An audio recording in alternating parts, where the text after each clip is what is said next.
Jangan lupa subscribe channel ini hingga 100k subscribers.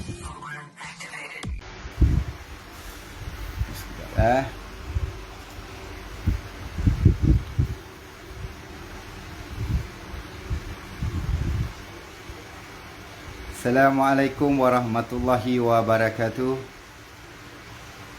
Salam bahagia, salam kasih sayang kita kerana Allah SWT, salam ukhuwah, salam dakwah.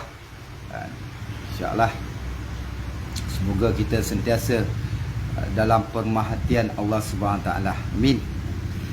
Okey, saya buat live ni, terpanggil saya buat live kali ini adalah untuk menceritakan kisah benar. It's a reality life.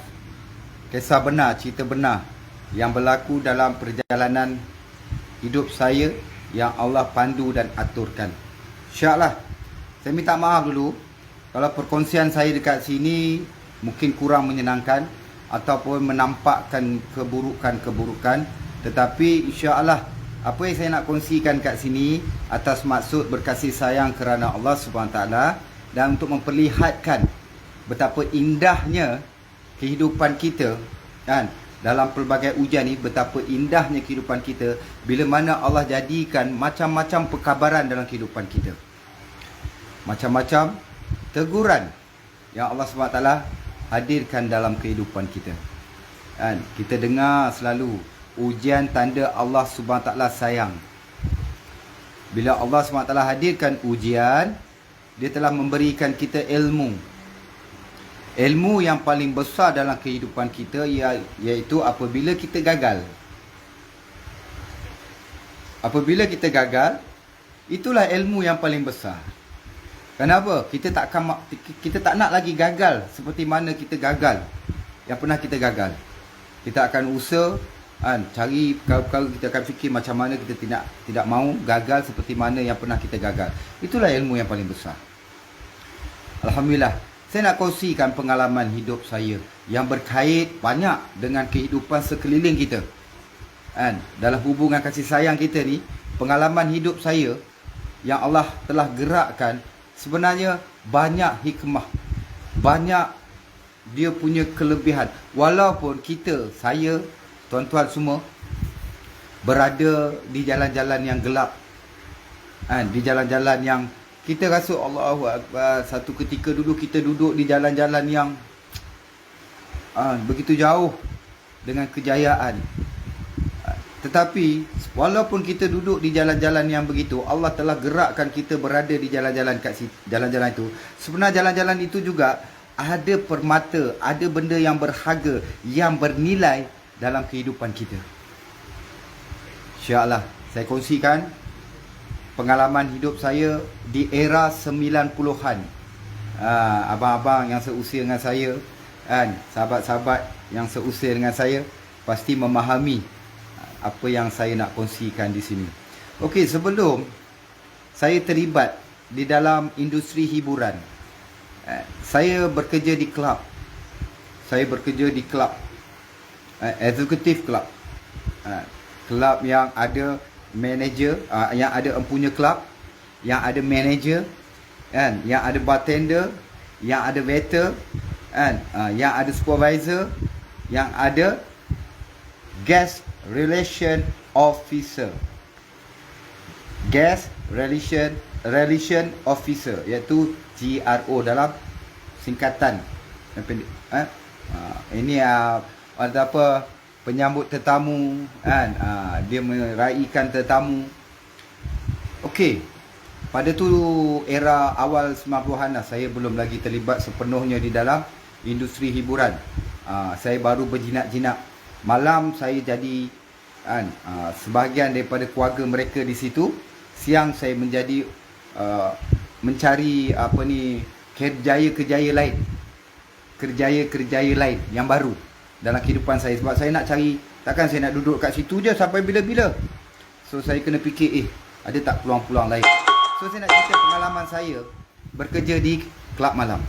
Okey, kami kerja kat situ walaupun kami duduk dalam suasana yang Allah gelap, jalan yang gelap. Memang kerja pun tempat gelap, duduk pun jalan gelap, Tetapi ada kelebihan ilmu dekat situ, di mana saya mengenali kehidupan manusia. Saya dibagi tahu kan, kenapa manusia jadi begitu, kenapa manusia berada di situ kan, kenapa, apa masalahnya. Okey, waktu saya kerja dulu, kita ni walaupun kita family memang strong. Kalau satu kerja dulu memang strong family kan, memang kita punya hubungan sangat-sangat baik. Sebab apa? Kami bekerja hanya untuk dapat keperluan. Era 90-an masih lagi hidup tak nak fikir terlalu banyak sangat keperluan hidup, sebab masa tu belum banyak lagi keperluan hidup. Kalau nak ceritakan zaman ni keperluan hidup macam-macam babe. Handphone nak 3. Kan? Masa tu tak ada. Okey. Allahu Akbar. Saya nak cerita ni pun saya rasa bersalah juga, tetapi insya-Allah sebagai pengajaran, iktibar, ibrah untuk diri saya dan kita semua kat sini insya-Allah. Okey, ada seorang JRO yang saya kenal, sangat cantik, muda, dan kita dah sebagai keluarga, family, kerja kat situ.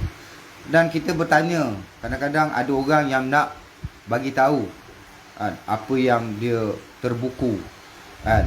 Kadang-kadang dia jumpa orang, kita pun bertanya. Alhamdulillah banyak benda-benda yang saya dapat dekat situ. Saya tanya, JRO ni kenapa kerja kat sini? Dah lama kerja ke kat sini? Berapa lama kerja kat sini? Bla bla cerita.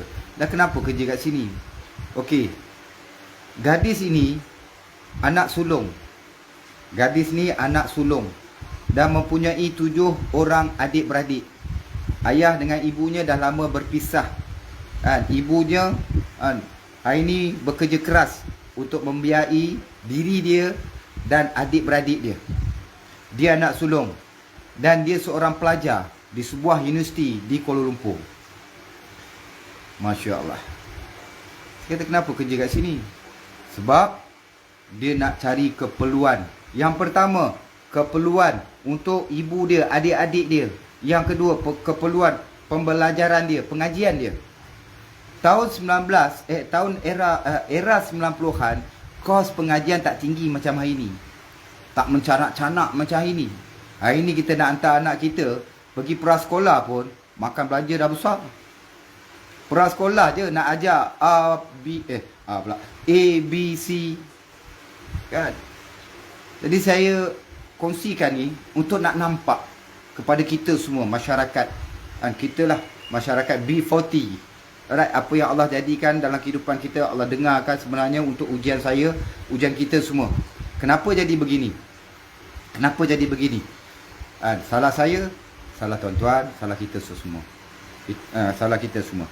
Okey, bayangkanlah, dia bekerja tu bukan hanya untuk suka-suka, tapi bekerja kerana ada tanggungjawab. Walaupun kerja tu di jalan yang gelap, kerja yang tempat tak elok. Sebab apa? Dia anak sulung, dia nak biayai kos pengajian, tak nak menyusahkan ibu dia, nak bantu lagi ibu dia. Dan dia pernah terfikir untuk berhenti belajar.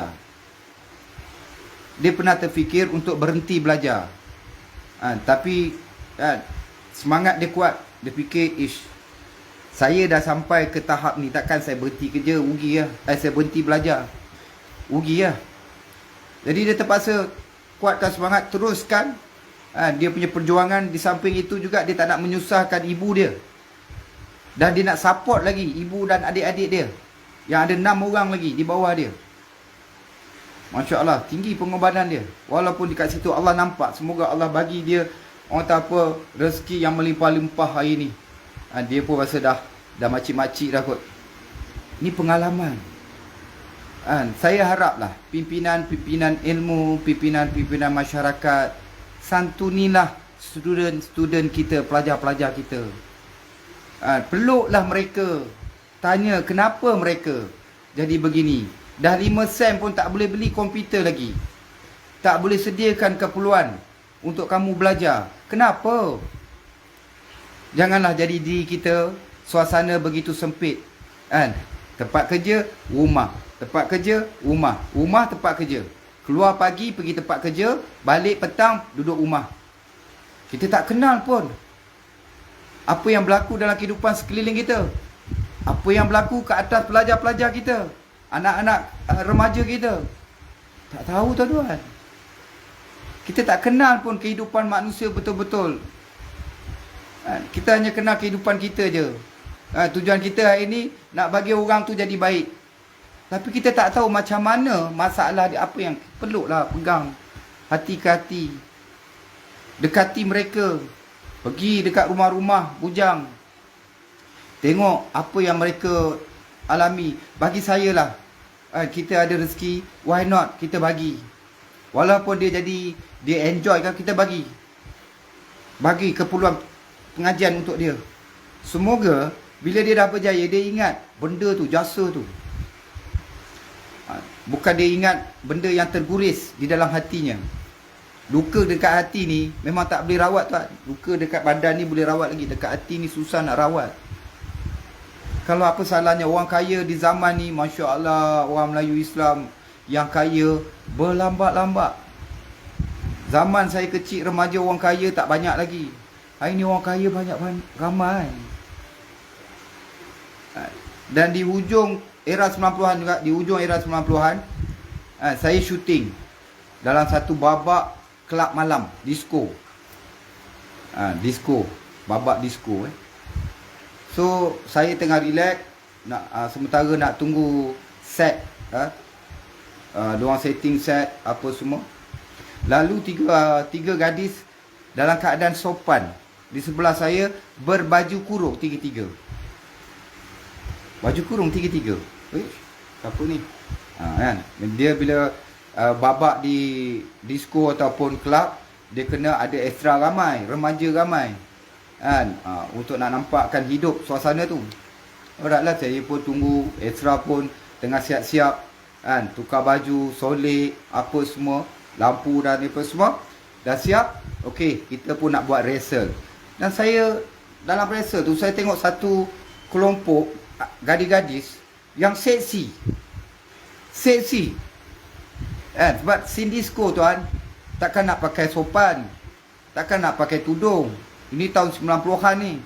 Era 90-an. Seksi. Saya tengok, wah, kita pun seronok kan. Wah, awet, seksi, cun-cun. Dah make up lagi cun. Wow, dengan rambut-rambutnya. Oh, semangat nak bakun. Ni babak disco ni. Wah, awet cun. Dan saya terperasan 3 orang gadis yang berbaju kurung tadi begitu seksi depan saya. Datang tadi dengan baju kurung, dan bila dia masuk bilik make up, dalam wardrobe tu ada baju-baju seksi untuk extra, untuk nak orang kata apa, nak sesuaikan dengan babak tu. Wow, seksinya. Saya rasa perempuan tadi ni baju kurung ni seksinya. Dan kita pun syuting lama dan kita pun sembang-sembang lah. Saya pun sembang dengan extra apa semua. Extra memang tahu saya ni memang suka melayan diorang zaman tu. Jadi kita tanyalah, dari mana? Daripada bangsa. Kerja kat mana? Start kerja lagi. Kita orang student. Oh, study kat mana? Kat sini, kat sini. Okey. Sem ke berapa? Sem pertama. Tuan-tuan, semester pertama. Kuala Lumpur pun tak kenal lagi. Remaja kita, student kita duduk pun dalam keadaan tak selamat. Dengan keperluan. Dan hari ni tuan-tuan, kadang-kadang remaja ni dia hanya nakkan sesuatu untuk nak menampung keperluan dia. Just nice. Just aku nak benda ni je. Tetapi bila dia dapat benda tu dengan mudah, dan dia mendapat lebih daripada itu, dia mula terpanggil untuk nak buat lagi. Nak buat lagi. Nak buat lagi. Sebab apa? Keperluan itu mudah dapat. Dan hari ni tuan-tuan, remaja kita banyak yang dah membuat perkara-perkara yang sangat sedih. Disebabkan ada golongan yang mengambil kesempatan di atas kesempitan. Mereka-mereka yang mampu ambil peluang, ambil kesempatan di atas kesempitan. Sebab apa berlaku perkara ni tuan-tuan? Sebab kita rakyat Mahen yang B40 ni tak mahu nak bersatu hati. Golongan kita yang paling majoriti dalam negara kita. Kita tak nak ambil kehidupan kita hari ni untuk buat kerja dakwah. Ini satu penting kerja dakwah ni. Kerja dakwah ni lah yang akan mengubah bagaimana manusia hari ni boleh peluk, boleh pegang tangan, boleh hati ke hati untuk ambil berat apa yang berlaku dalam kehidupan kita hari ni. Hari ni kita sibuk, babe. Kerja rumah. Apa pun kita tak tahu dekat luar. Alhamdulillah, Allah bagi saya macam-macam perkara di dalam kehidupan manusia. Ini juga ilmu. Perjalanan hidup kita ni penuh dengan ilmu. Allah Maha baik, Allah bagi ujian. Itulah ilmu. Tanpa ujian kita tak ada ilmu. Tanpa jalan-jalan yang salah kita tak ada ilmu. Maha baiknya Allah SWT. Allah tak nak kita gagal. Allah bagi ujian. Allah bagi kita buat kesilapan. Allah bagi kita buat lagi kesilapan. Allah nak bagi lagi teguran, kasih sayang, ilmu pada kita. Jadi hari ini tuan-tuan, salah saya, salah kita semua, marilah kita memperbetulkan perkara ni. Bangkitlah kita hari ni buat kerja dakwah. Perempuan kalau dia buat satu dosa, yang tanggung adalah keluarga lelaki, ayah ataupun suami.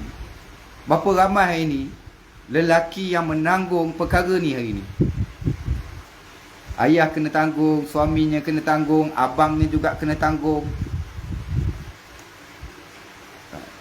Kita kalau tak usahakan kerja dakwah ni, kita tak ambilkan satu kerja ni, kerja yang besar, maksud hidup kita dengan kepentingan dakwah ini tak dimasukkan dalam hati, dalam fikir kita, kita tak boleh nak selesaikan apa yang berlaku.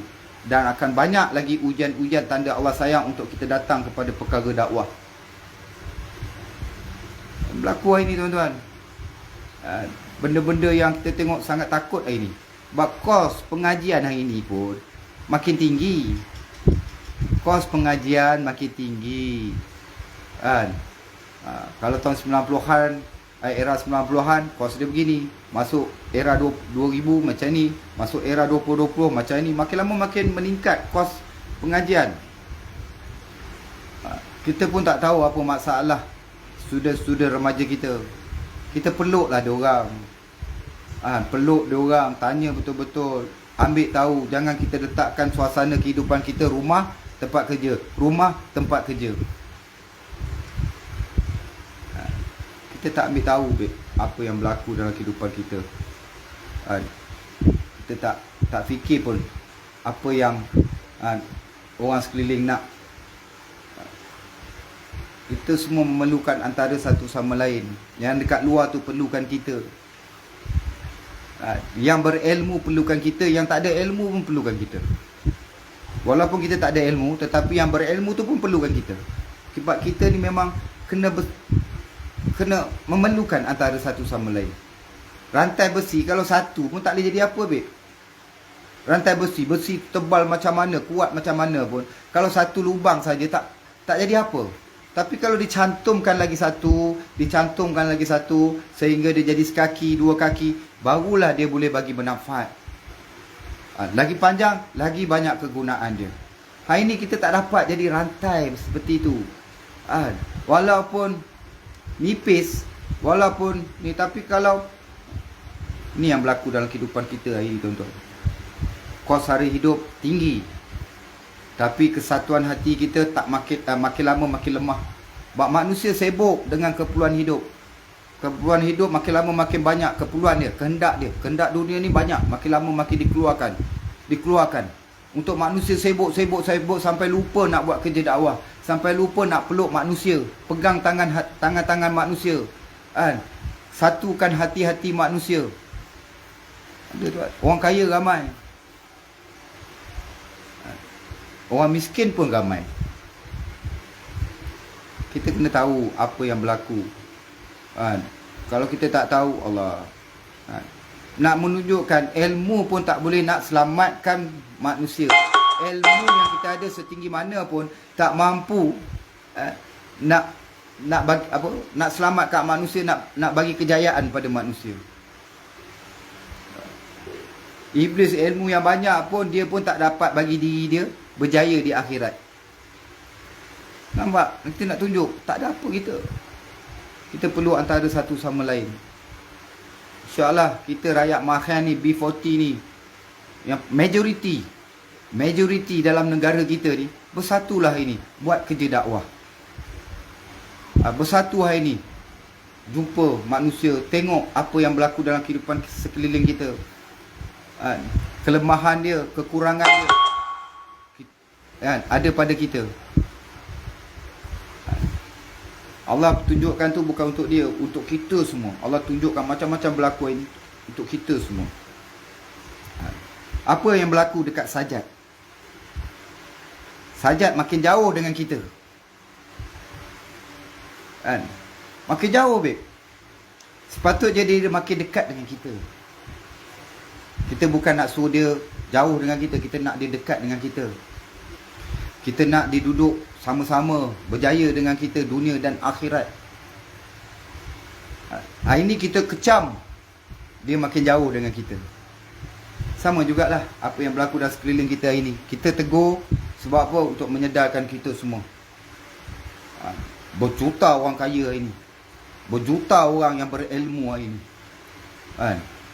tapi adakah benda tu hari ni boleh bagi kita kejayaan? Allah tunjuk hidup kita banyak benda-benda yang rugi. Berjaya ke benda kalau kita berniaga rugi banyak? Berjaya ke perniagaan kita? Berniaga rugi banyak daripada untung. Mana perniagaan tu tak berjaya? Dia ya perniagaan yang berjaya, untung banyak, rugi sikit. Rugi di dunia tapi untung di akhirat. Kita semua dapat untung. Untung di akhirat, keuntungan di akhirat tu juga dibahagi kepada kehidupan kita di dunia. Kita tak nampak dekat situ. Allah hadirkan macam-macam jalan. Allah tunjukkan walaupun jalan gelap tu juga ada cahaya, ada ilmu, ada benda yang boleh bagi manfaat untuk diri saya. Kalau saya tak gagal, saya duduk dalam keadaan yang berjaya, saya tak nampak kesalahan, saya tak nampak kesilapan, saya tak melalui perkara tu, saya tak ada ilmu. Maknanya Allah tak tunjukkan ilmu dia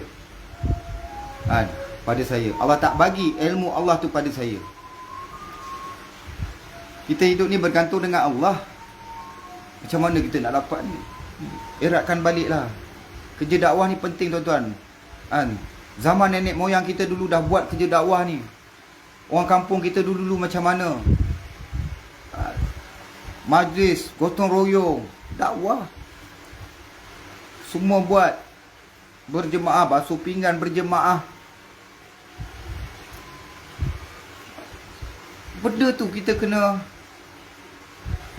Kita hari ni, tuan-tuan, disebukkan dengan ilmu dunia. Kita disebukkan dengan ilmu dunia. Handphone ni ilmu dunia. Kita disebukkan.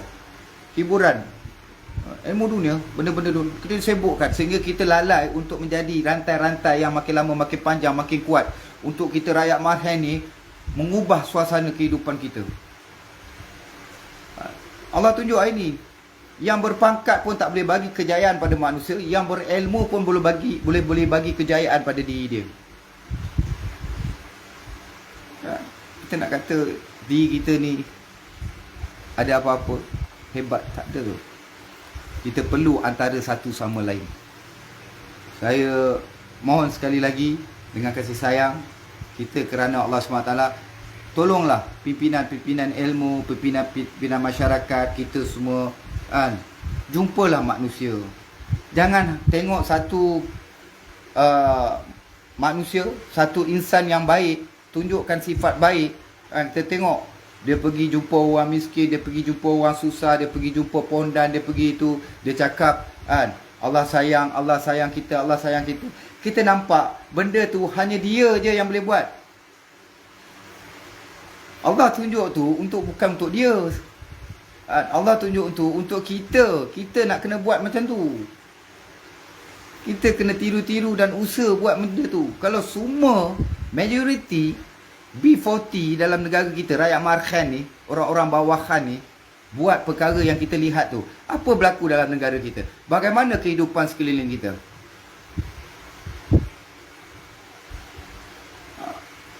Cuba fikir, macam mana kita hidupkan suasana tu? Allah hadirkan satu manusia, tunjukkan kita, wah, kita nampakkan dia, kita support. Tapi kita tak ada nak buat. Inilah kelemahan kita hari ni. Kelemahan saya dan tuan-tuan. Bangkitlah. Ramai babe, sebenarnya student kita duduk dalam keadaan yang keliru, masalah, yang hantar anak-anak pergi belajar di IPT, di IPTS, anak-anak kampung. Mak bapak mereka di kampung, ayah ibu mereka di kampung, korbankan masa mereka bersama, berpisah, nakkan anak dia berjaya, untuk mengubah kehidupan, dan mereka mengharap kejayaan dan juga keselamatan untuk anak mereka. Kita bantulah ibu bapa mereka di kampung tu. Kita bantulah ibu bapa mereka yang di kampung, yang menghantar anak-anak ni belajar di Menara Gading. Kita tak sampai kat situ. Kita tak sampai. Kita tengok benda tu, kita rasa, alah, bukan keluarga aku. Sedangkan dalam Islam itu, mereka yang beriman kepada Allah SWT, mereka itu adalah saudara, bersaudara. Nabi panggil kita pun saudara, saudaraku. Dengan sahabat, Nabi panggil sahabat. Tapi dengan kita, Nabi SAW panggil saudaraku, saudara-saudaraku. Sama-sama lah, insyaAllah. Dakwah ni bukan kerana kita ni pandai. Dakwah ni kerana kita rasa kita tak pandai. Dakwah ni bukan kerana kita hebat. Dakwah ni sebab kita tak hebat, kita tak ada apa-apa. Dakwah ni bukan kita baik, kita belum baik. Bangkitlah. Kalau kita semua buat benda ni, suasana baik, hidup rata-rata, hidup dekat tempat sana, tempat sini, mana-mana pun hidup. Macam mana kehidupan kita? Mereka tak rasa, Allah, mereka tak rasa dunia ni, tak faham lah, besar sangat. Rasa besar sangat. Kita hari ni rasa dunia ni besar sangat. Salah saya lah. Kita rasa dunia ni terlalu besar. Banyak perkara yang belum kita dapat lagi. Banyak sangat. Dulu fikir tu je. Minta maaf kalau benda tu terasa. Tetapi apa yang saya cakap ni sebenarnya untuk sama-sama lah kita berganding hati kerana Allah SWT. Kita di akhir zaman kan. Akhir zaman ni penuh dengan benda-benda dunia yang membawa, yang boleh membawa kita kepada kelalaian, kerugian, dan kita tak dapat berfikir waras. Bangkitlah kita buat kerja dakwah. Dakwah maksud hidup. Hidup dakwah, hidup agama. Kalau dakwah tak hidup, agama pun lemah. Kita nak macam tu lah kehidupan kita. Saya nak macam tu. Saya pun hidup lebih teruk daripada tuan-tuan. Tuan-tuan lebih baik daripada saya. Saya ni, ya Allah, buruk lagi dengan tuan-tuan. Lemah lagi. Tuan-tuan lagi kuat. Tapi saya perlukan benda tu daripada tuan-tuan semua. Saya dan ramai lagi manusia di sekeliling tuan-tuan perlukan benda tu. Kasih sayang kita kerana Allah SWT. Nikmat yang kita dapat, kita nak kongsi bersama.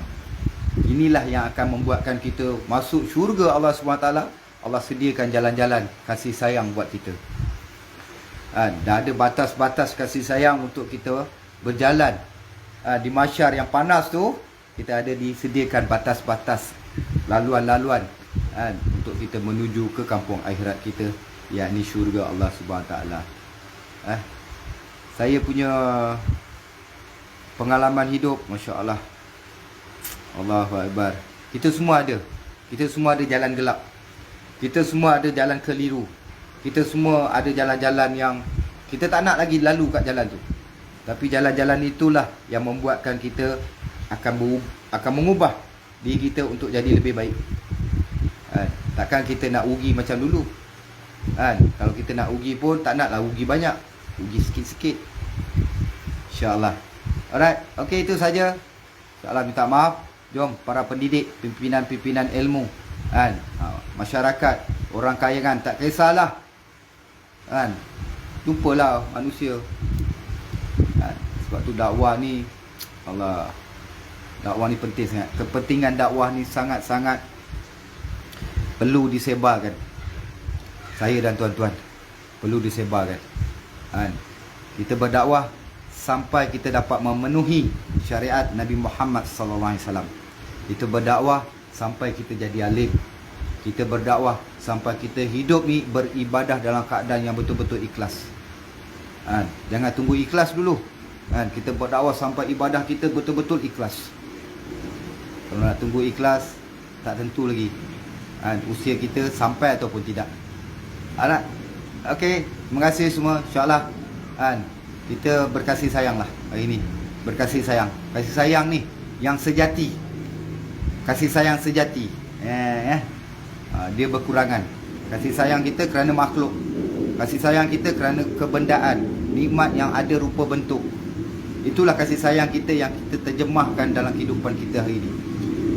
Kita tak nak benda tu. Kita nak kasih sayang kita kerana Allah Subhanahu Wa Taala. InsyaAllah. Alright. Terima kasih semua. Assalamualaikum warahmatullahi wabarakatuh.